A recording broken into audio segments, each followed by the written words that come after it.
Ya, jadi untuk kali ini di depan saya ada sebuah motor Yamaha F1 ZR tahun 2004 Millennium. Sedikit berbicara tentang sejarahnya, kalau basic F1 ZR ini adalah di tahun 92 Yamaha pernah mengeluarkan motor bernama Force One. Force One ini cikal bakal dari F1 ZR ini, karena kalau di generasi Force One itu dengan bodi yang masih kaku, belum lancip lah, belum terlihat futuristik, dan belum ada kopling. Mesinnya sama 2 tak 110 cc dengan pengereman depan masih tromol dan kondisi knalpot yang masih model lurus. Setelahnya Yamaha mengeluarkan F1Z di tahun 94. Perubahan hanya ada pada bentuk knalpot yang tadinya kalau Force One dulu itu masih lurus, diganti dengan model menyerupai knalpot racing. Dan F1 ZR ini keluar di tahun 97 masih model menggunakan masih otomatis. Iya, masih otomatis, plus snellingnya belum ada kopling, tapi bentuk bodinya sudah berubah seperti ini persis. Ya itulah, pokoknya pembedanya itu peleknya masih pelek spoke atau jari-jari biasa, kemudian bodinya sudah lancip seperti ini sama, tapi tidak pakai kopling. Dan di tahun 97 F1 ZR ini ada generasi yang dinamakan Sporty. Sporty ini sudah terdapat kopling manual, bukan kopling manual.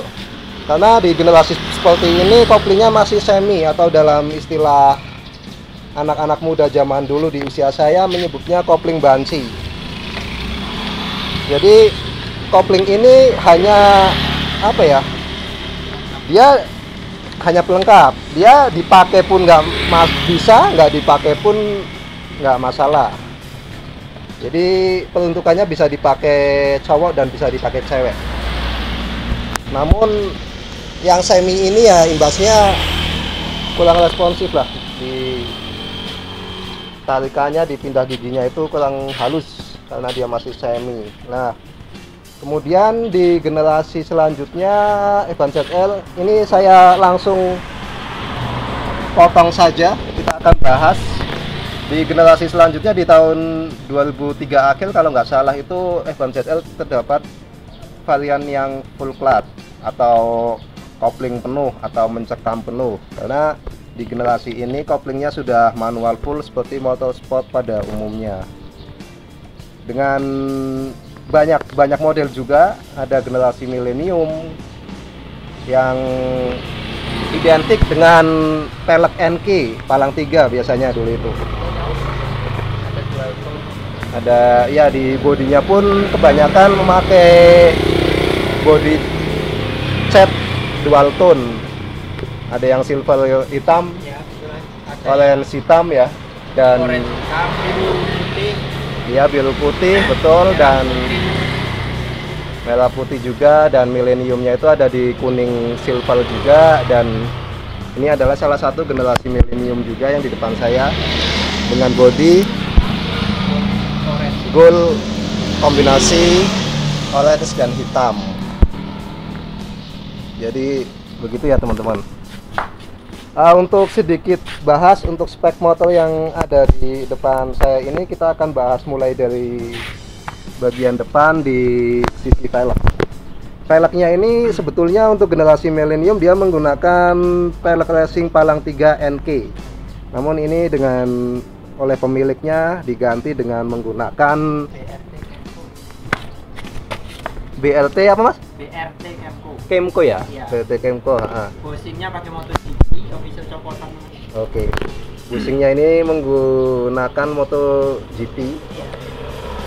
Dengan palang berapa ini ya? 1, 2, 3, 4, palang 6. Palang 6. Iya teman-teman, ini untuk tampilan bagian depannya. Kita akan coba lihat yang velg bagian belakang.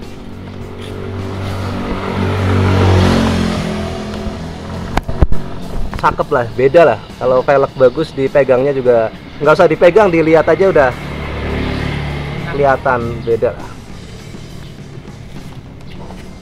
Dasar tutup tromol ini.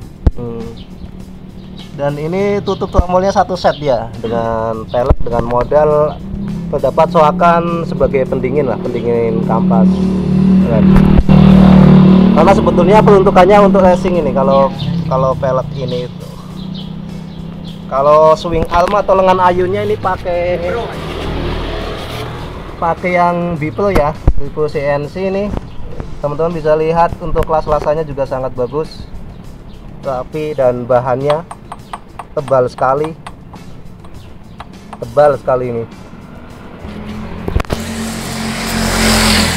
Kelebihannya dia pedok tapi nggak bisa pakai standar 2. Oh gitu ya, jadi sebagai informasi dia kelebihannya bisa buat pedok, namun konsekuensinya adalah standar 2 nya ini harus dilepas kalau pakai Bipro ini.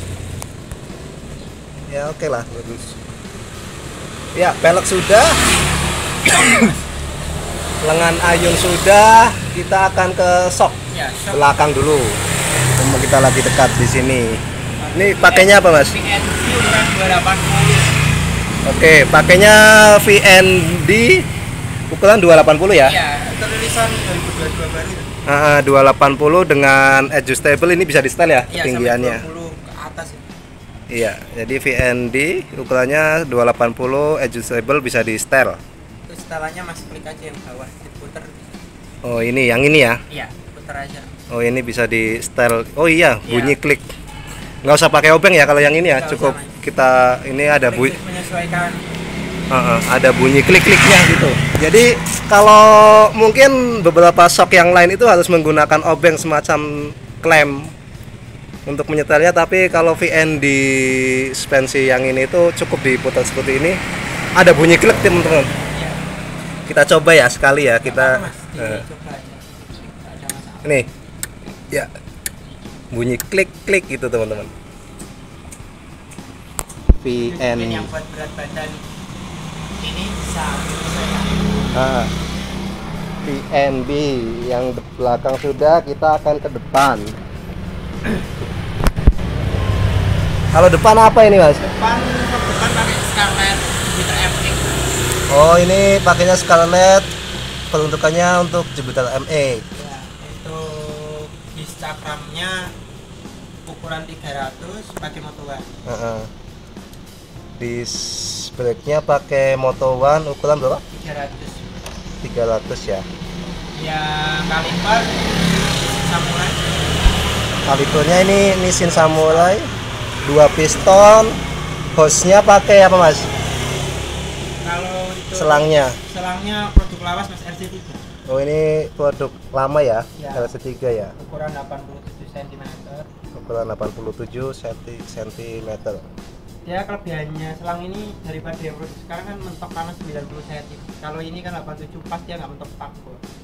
Oh mentok di sininya, mentok di sini kalau misalnya. Teman-teman banyak pakai kan CDR ya. Itu biasanya mentok spakbor, dia kemakan spakbornya. Iya, karena dia ini ya gesekan ya. Gesekan terus. Ya oke, jadi begitu teman-teman. Kita ke ban. Kalau ban ini ukurannya mana ya? 70, 90, minus 13. Jadi kalau dikonversi ukuran itu tuh 250-an ya paling ya. 250-an. Ini TRC Enviro, depan belakang sama, hanya spek ukurannya saja yang berbeda. Kalau yang belakang itu 80 90 minus 17. Knalpot lumayan naik itu Mas. Nah, ini kita akan bahas knalpotnya nih. Knalpotnya pakai NXL V1 ya? Iya.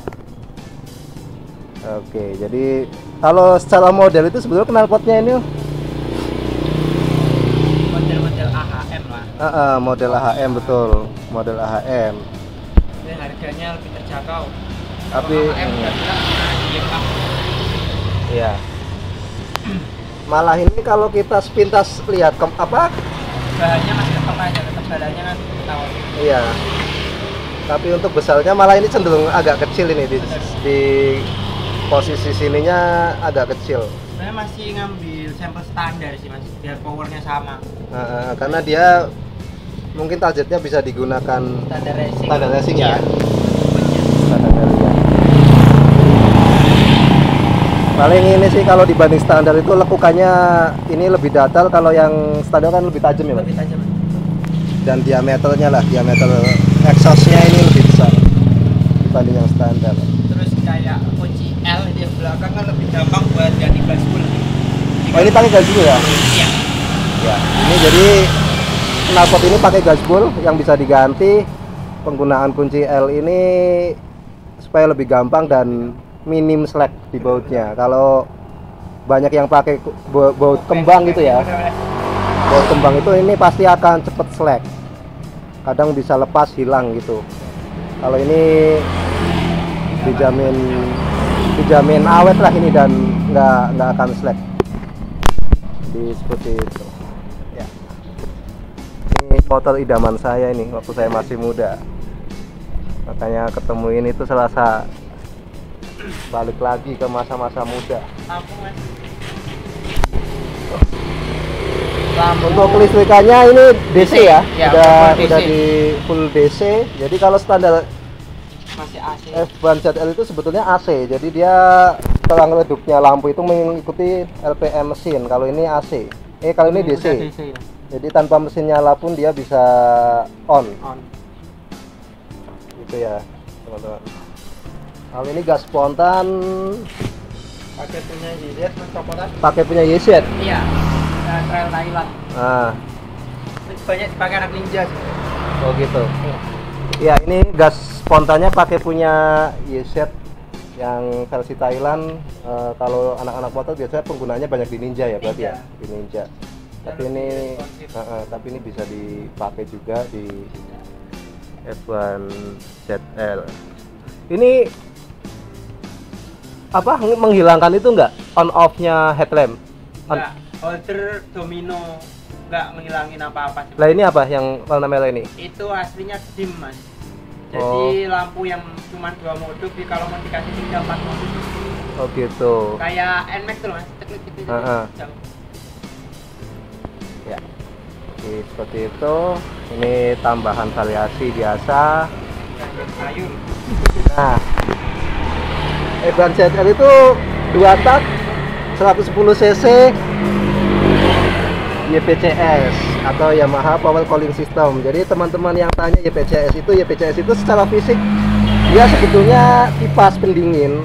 Dia menyedot udara dari luar untuk disemburkan ke blok silinder di dalamnya.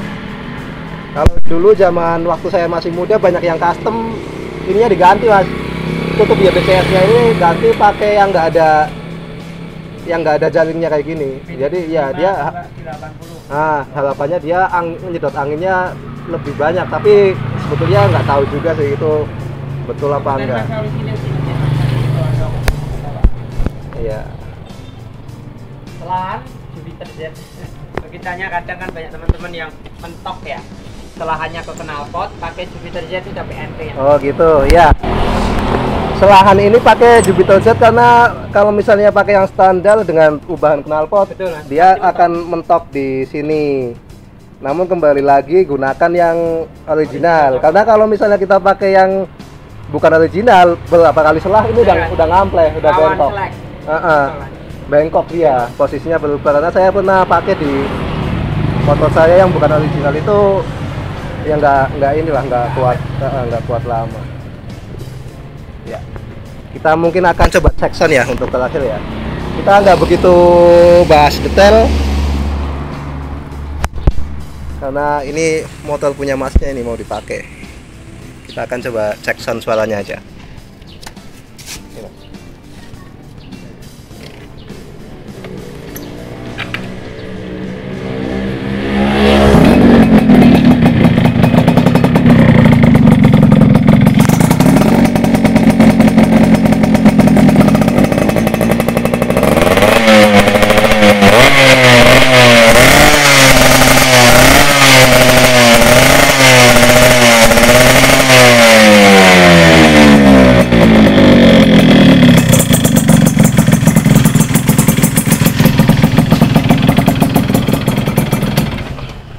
Oke, jadi mungkin video kali ini cukup sekian. Mungkin teman-teman ada yang mempunyai kenangan dengan motor yang sama Evan ZL di generasi apapun, atau mungkin pakai Force One atau Evan Z, silahkan bisa tulis di komentar. Nanti kita akan coba sharing dan diskusi lebih jauh lagi di situ. Terima kasih sudah menonton. Sampai jumpa di video selanjutnya. Tetap sehat, tetap semangat. Thank you.